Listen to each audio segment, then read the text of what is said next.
The difference between, say, the election of Obama and the godlike glowing above the fold media versus Trump and the response from his opposition and those who hate him versus how they treated the Tea Parties who marched tens of thousands, millions in opposition to Obama on policy without riots, without violence, without arrests, and the opposition to Trump, which is led by leftists, anarchists, burned limos, and so broken windows. There are people who march peacefully, but how the media treats those two in contrast, vast difference. Steve Bannon and I have worked together for a long time. I've worked in media. I've worked in newspaper. I was taught to ask the question, listen for the response, fact check when necessary, and then go on to report it. And when he talks about the media, and Kellyanne talks about him, Lester Holt, in a debate, says stop, question, and frisk has been ruled unconstitutional.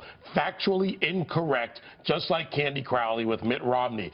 There are people in the media who have led their own narrative, and the elites have been rejected. Take his point about the Tea Party, because it's true. I mean, there were tens of thousands, maybe millions of people who came together in the Tea Party protest to rail against what the Obama administration was doing, back in its early days.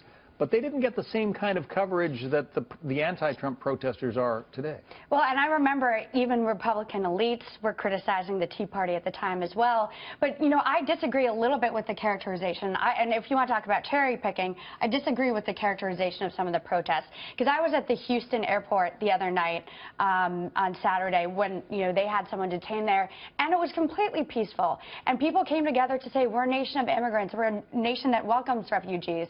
And when a man who had been being detained for hours came out, people cheered and cried, and there was no violence. There were no burning limos, and of course there are always going to be bad actors in these things. There weren't bad actors in the Tea Party. You can't find me an arrest. You can't find me a burned building. You can't find me a broken window. The difference is how the media handles it, and it is factually correct that the media handled the Tea Party differently than it did these protests. And by the way, I go to the leftist protests. I have to have armed security when Fox sends me there, and I can go to any Tea Party rally and not have security there. I'm in Ferguson, I'm in Baltimore, I'm in all these areas. I'm at Sharpton's March just a couple of weeks ago, and I have 2 armed security with me. Why? Because there is a difference. I'm at the inauguration. The protesters are coming by. Protest is fine. How the media reports it is remarkably different, and the media has lost its way, and I would rather it report the facts on both sides accurately